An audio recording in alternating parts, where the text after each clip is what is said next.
Are you a Christian business owner? Have you considered selling your business? What questions do you need the answers to before you can do that? Well, this week we're going to help you answer those questions. How do I bring my faith to work? How do I tap into the power of God in my work-life call? Why am I going through this adversity?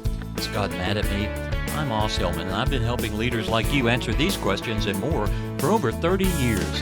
That's what this podcast is all about. Let's learn and grow together. Welcome to TGIF, Today God is First. Well, welcome to our TGIF at Work podcast this week. This past week, we had a live change agent workshop, the first one in almost a year and a half because of the COVID, where we hadn't been able to get together in person, but Zoom has allowed us to do many things, and one of those is our workshop. And one of those in attendance was David Young. And David, you're in our Change Agent Master Mentor program, right? Yes. Yes. And he's from the UK and down on the South Coast there.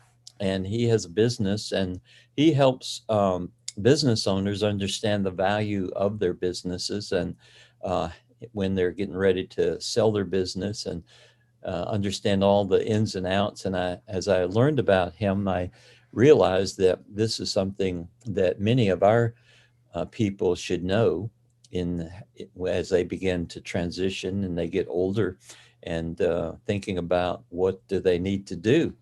And so I said, well, I need to have David on. And so David, welcome to our podcast today.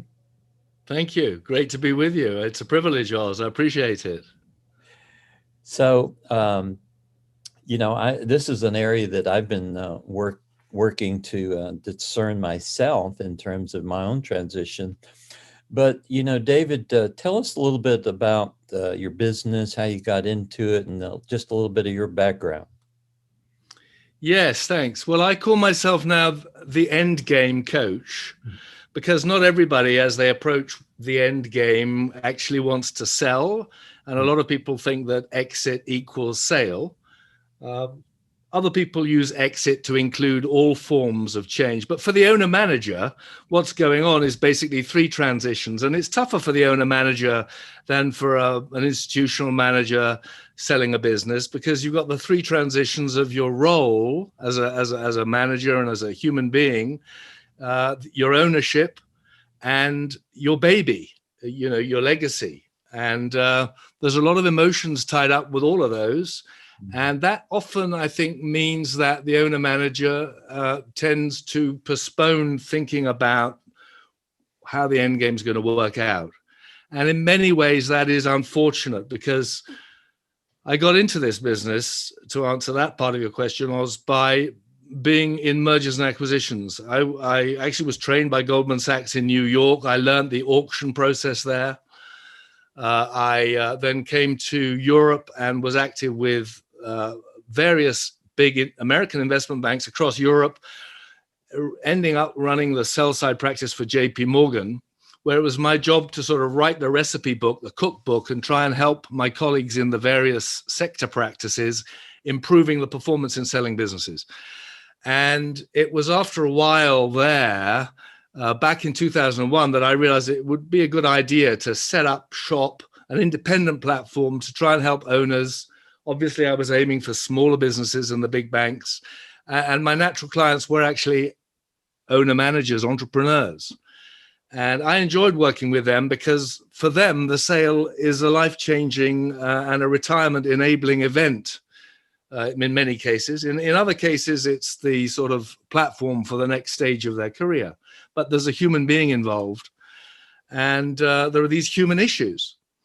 So I soon realized that in order to make a successful sale and to maximize value with the owner manager, you need to do more, or in some ways it's tougher than what you do with a regular company, because you've got to make it key person independent. The buyer will worry that it's dependent on the key person. And so it's up to the owner manager and their advisor to help them overcome that, so that by the time they're ready to sell, if they want to sell, there's either other management in place, or the processes are defined, or they can demonstrate that they've made themselves kind of redundant. So that takes time. So I moved into not just sale preparation, but pre-sale planning, value building, and exit planning quite generally.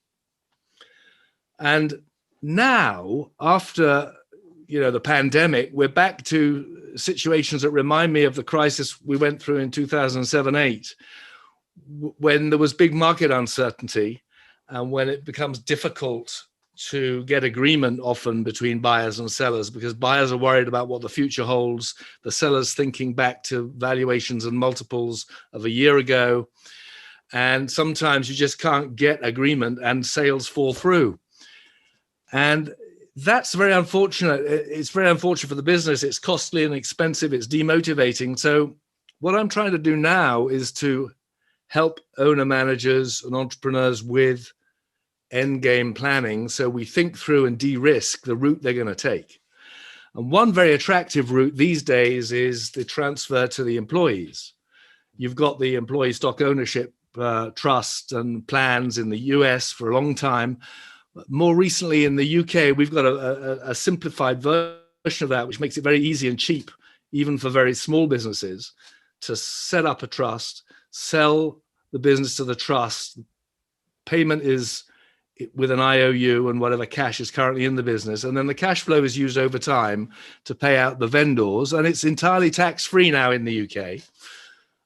And a transition plan can be put in place. The owners can stay in place, or the ex-owners can stay in place while that is worked out. And then when they're ready to retire, they can, but they've already started getting the proceeds out year by year from the cash flow of the business. So isn't that called an ESOP plan in America? Yes. The UK has sort of mimicked that, but made it easier and cheaper to transact. There's a lot less regulation in the UK relating to it than there is in the US. And it's an inexpensive way of selling a business tax-free from the owner's perspective and putting it into the hands of the staff from the staff's perspective. So you don't need to get agreement with a third-party buyer to make that happen. So it's an interesting form of succession. It's a tax-enabled type of succession. Is that do those laws apply in America as well? Tax-free? Is that? Well, I mean, it is tax advantage in the States. Yes, it is indeed. It's more heavily regulated, and it tends to apply to somewhat bigger SMB businesses in the States, whereas in the UK it'll work as long as you've got about half a dozen employees. Yeah, I want to back up and ask a couple of baseline questions, and that is, at what point should a person who's considering retiring, at what point do they need to start the process of answering questions, and what are some of those questions they need to answer? That's a good question, and I would say the sooner the better, really, for various reasons. I mean, if sale is something you're going to want to pursue, it takes time to optimize the value and to get top dollar. Not just because you need to de-risk it in terms of demonstrating that it's not dependent on you critically as the key person, but also because valuation is typically driven by a multiple applied to profits. If you've got time to get those profits up, you're going to get a higher value. But interestingly, there's a double whammy in getting on a growth track of profits, because you'll probably attract a higher multiple. So if you can take 2 or 3 years to get the business onto a growth track. Let me ask a clarifying question. When you use the word profit, I think most business owners approach their business that they don't want to have profit on their books because they don't want to pay the government any more than they have to. So how do you rationalize that the business is successful, but they're not showing necessarily great profit? They're showing income and revenue. Yes. What's the distinctions there? It's well understood by buyers that that is the way owner managers often run their businesses. And so we need to adjust the accounts to show a couple of things. One is, often owner managers will run a bunch of expenses through the business that they wouldn't if it was being run to maximize profit. There may be cars, travel, even holidays. There was one case I remember. There was a really big number for HR, and I queried that, and it turned out that HR didn't stand for human resources. In this case, it stood for horse racing. So the point is, one can actually, vis-a-vis a buyer, you can fess up to these things and say, look, we're running a bunch of expenses through this business, for personal reasons. We really want to add them back to show you what the true profitability of the business is. Conversely, the buyer will also say, well, because in some cases it's the case that the owner manager really isn't paying himself a market rate salary because he can't afford to. And the owner manager will want to make sure that the costs do reflect the market value of the input being provided by the selling shareholders. Do you ever evaluate based on gross revenue? That can happen. I mean, different industries will have their different valuation parameters. In some cases where the cost structure is very sort of manipulable, people go back and look at revenues. Yeah. I mean, in any event, when I'm valuing a company, I'll look at the multiples of revenues, the multiples of earnings before interest, tax, depreciation, amortization, the multiples of EBIT, the multiples of net income. And you sort of see how industry by industry businesses get valued, but typically it's a multiple of profits or maybe a multiple of revenues as a proxy, where there's some estimate as to what a normal margin would be. Yeah. So what are some of the questions a person needs to ask themselves?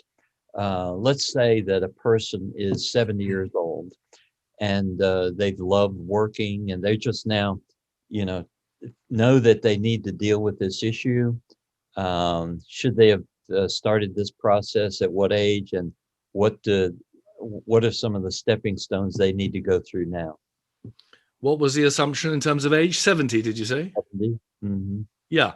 Well, I think one critical question has got to do with providing materially for one's retirement. And so you've got to work out what the nut is that you need to cover in terms of the price and the proceeds. Where I have seen quite a lot of problems is that owner managers overestimate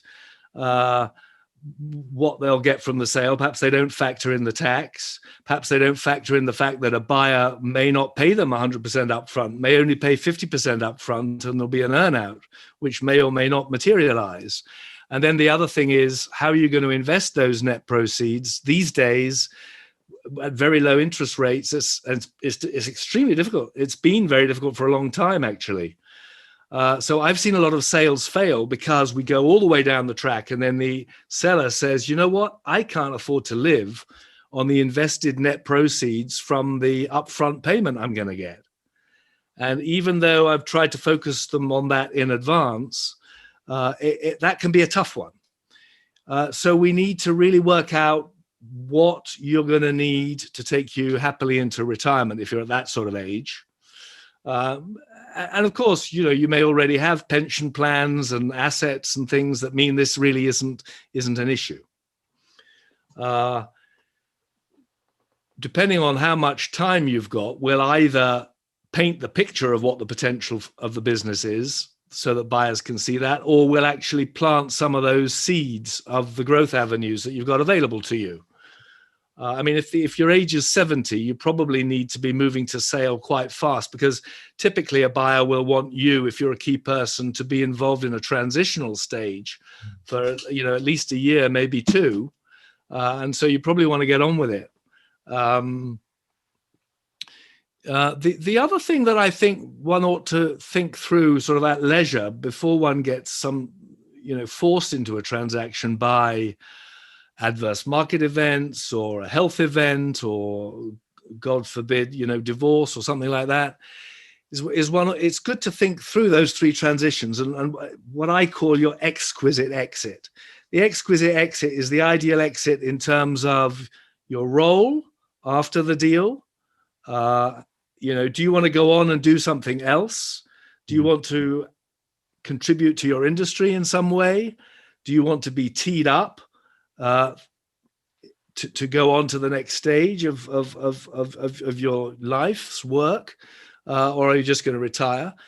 So that's one thing. Then there's the ownership. Are you going to sell it or sit back and take dividends, which sometimes makes sense given the low interest rate environment? I mean, I've got potential clients who said to me, I can't think of a better investment than my little business.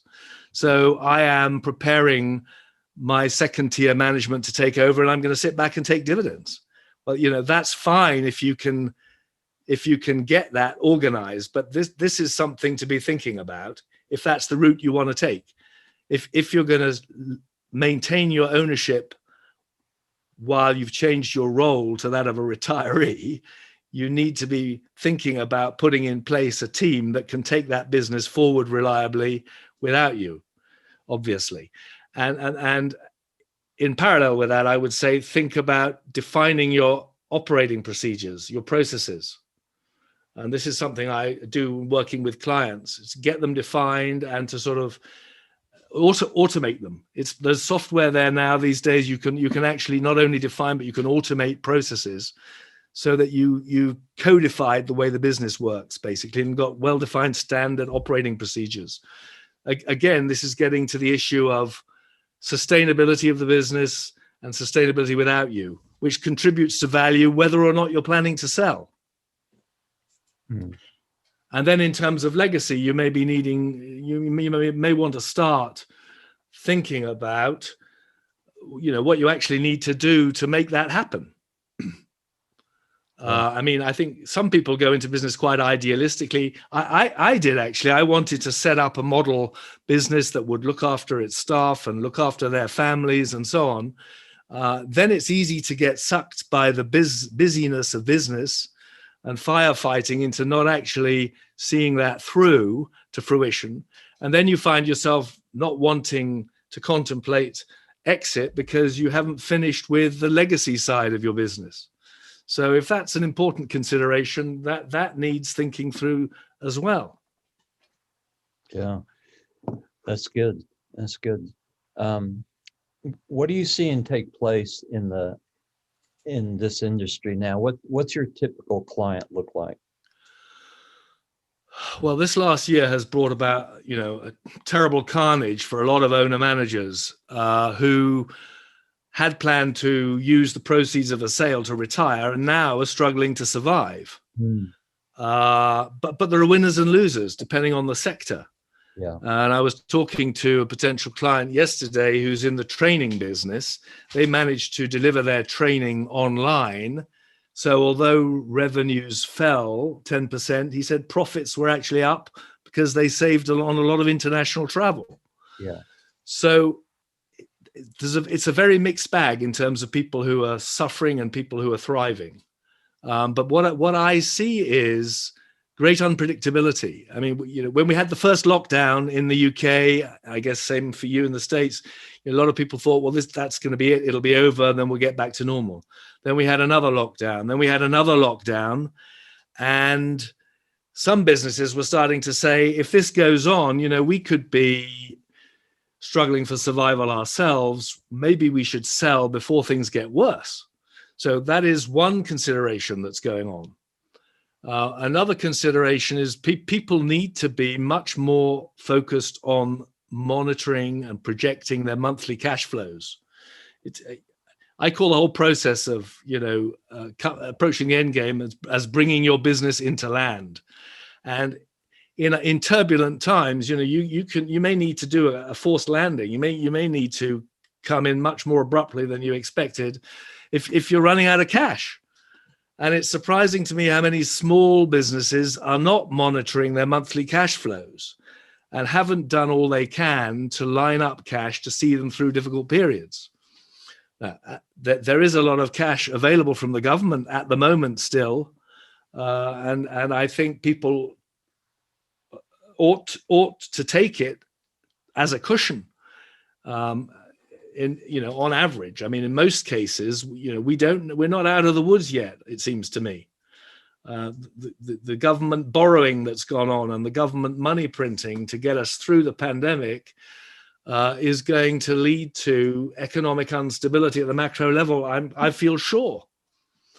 And so we're into turbulent times. And that means we need to be nimble and agile. And, maybe people should sell now while the going's relatively good. There are plenty of examples I've seen over my career of people who've bought their businesses back at lower price points when they've run into difficulties having been sold. Yeah. That can happen. So is there a simple formula for, I know every business can be very different, but is there a baseline formula? I know that I've heard at one time 4 to 5 times revenue over 5 years or something gives you the general estimate of a business. Is there any such thing that you can do like that? It does vary an awful lot by sector. I mean, the private equity firms like to have people believe that, values are 3, 4, 5 times EBITDA, earnings before interest, tax, and depreciation and amortization. But the truth is, a business is worth what someone will pay for it. And I've seen transactions and managed to achieve transactions where the synergy value and the strategic value is a multiple of the standalone value. So, I've sold a seed business to biotech companies in an auction process, and we got 80 times profits. In short, I would say, if your business is in a field where the current profits do not reflect the potential profits, and this is almost universally the case in a technology business, then you should be able to get a high multiple of current profits. And the way to do it is to paint the picture of the potential of the business out into the long-term future. And this is something that many owner managers and most financial people are actually quite shy of doing. We'll put forward 3 years projections at most. But I say to people, look, if you were selling your house and garden and you had you struck oil in the back garden, you wouldn't keep quiet about it just because you couldn't quantify it. You'd say, we got a gusher here. It's going to be worth a lot. And in the same way, I take a leaf out of the biotech boys book and we'll use probability weightings. So I want to paint a picture of what the business can do if all the growth avenues bear fruit and everything goes well, and then say, okay, let's be realistic. What are the chances of that happening? Let's apply probabilities and bring it down to something reasonable, and let's give the model to the buyers. Now, I used that approach selling a normal seed business to biotech, and we ended up capturing, as I say, 80 times current profits because there was tremendous potential for the biotech companies in getting their biotech traits into those seeds. But we had no possibility of reaching that potential by ourselves. So what I'm saying is a well-orchestrated competitive sale process coupled with educating the buyers about the potential can really bring surprising results, which is why it's important never to breathe a word about what your target price is, because you may be positively surprised. But at the more mundane end of the spectrum, if you have a Me Too business, which is small and you're not going to get strategic buyers, trade buyers to sort of scrap and fight over, then you may only be able to get, 3 or 4 or 5 times annual profits as a price, and maybe not all of that up front. So the key really is to ask the question, to whom is what I've got most valuable? And how can I get people like that to compete for this? And how do you approach companies that are more personality driven, like maybe a management consultant practice this person has built their business around their personality pretty much, or other types of businesses that are somewhat personality driven? I think what one's got to do is try and capture that personality, capture the processes, capture the thought patterns through the team that's going to run it in their absence. I mean, I know of cases where inspiring trainers and leaders have gone on, and even after their death, their families are still doing well from the revenues that the business is generating. Of course, royalties on books, royalties on materials, royalties on courses are all good. Perhaps online courses would be a way to capture content and pass it on in their absence if it's really down to personalities. But otherwise, one needs to build a team that can deliver the sort of thing that the founder was originally delivering. Yeah, yeah. Well, this is all very helpful information, and I know that as baby boomers are getting older, there's a lot of questions they're having. I've run into at least 3 CEOs just in the last week who are, when I ask them about transition plans, and 2 of them were in their 70s, they didn't have one.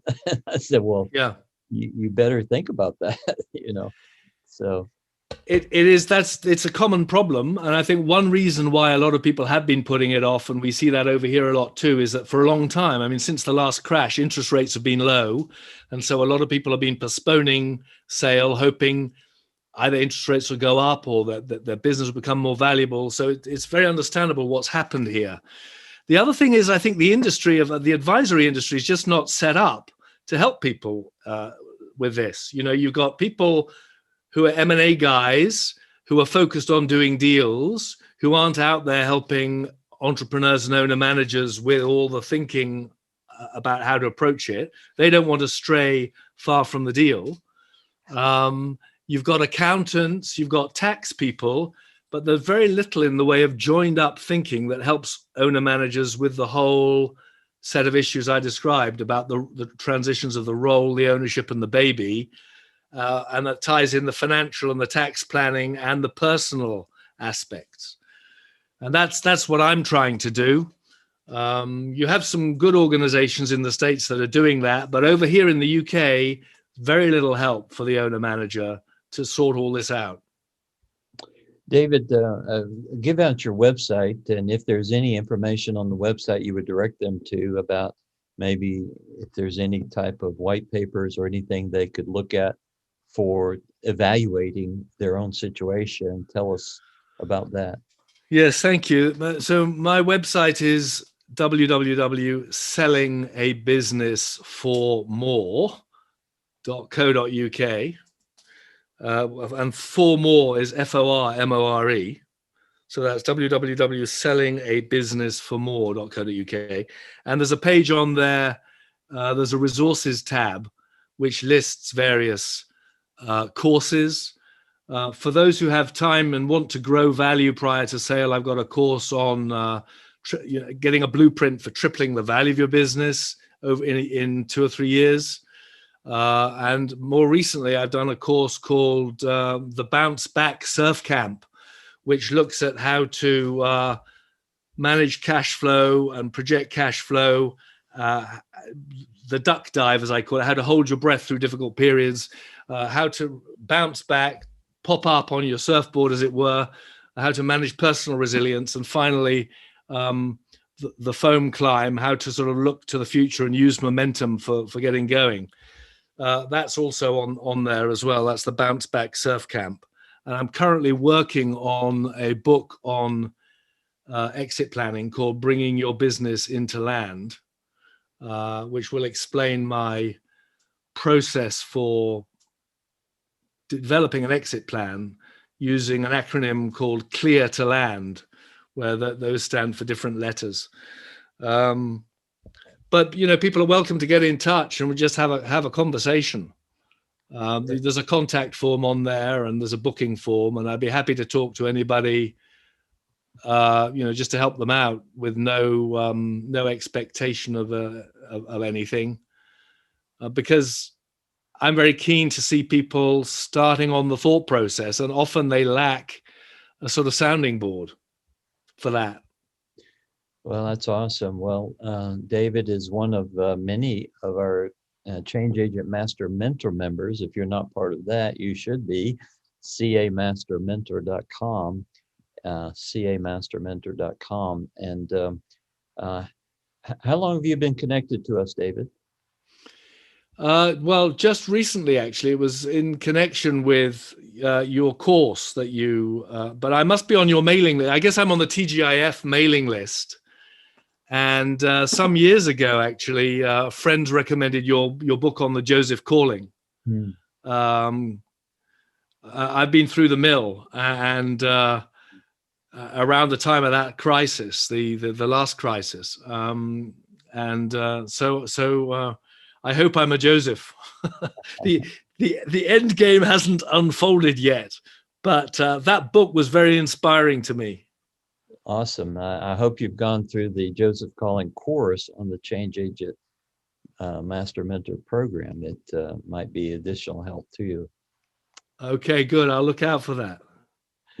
All right. Well, if you're listening to this, then I encourage you to like us on iTunes, because it's important for people to know that our program is helping you. And then if you're watching by YouTube, just subscribe to our channel so that you can get future programs. So, David, it's been a delight to have you, and I'm probably going to need your help soon. So, thanks. Well, that would be a great privilege, Oz. Great. It would be a joy. And we'll see you in the Change Agent Master Mentor program. Absolutely. Look forward to it. All right. Thank you. God bless. Take care, everybody. Let's face it, we all want to make a difference. We want to live for Christ. We want our work to have meaning deep down. We all want to live a larger story to make a difference in the world. But how do we do this? It doesn't just happen. We must invest in our spiritual and professional life that involves spiritual mentoring and training. But where do we go to get that kind of spiritual mentoring and professional training? Is it at church, a conference, a school? The Change Agent Master Mentor Program is the answer to that question, founded by Os Hillman. He is a pioneer in marketplace ministry and has had a 40-year advertising and business career, working with clients like American Express, Steinway Pianos, Thomas Nelson Publishers, and a host of other successful companies. He understands the challenge of living for Christ in a pressure-packed business environment. He created the Change Agent Master Mentor Program to help leaders. Os will help you realize your dream of being successful in your career and having an influence on your world. The Change Agent Master Mentor Program is designed for you to realize your larger story, to understand your purpose, to learn and apply your faith life to your work life from us and other proven workspace leaders who are doing it. Our online course and group mentoring will help you become God's change agent, to be a cultural influencer and succeed in your work-life call, and grow in your relationship with God and with other members of the Change Agent Master Mentor Program. Come join us. Let's influence the world together. www.camastermentor.com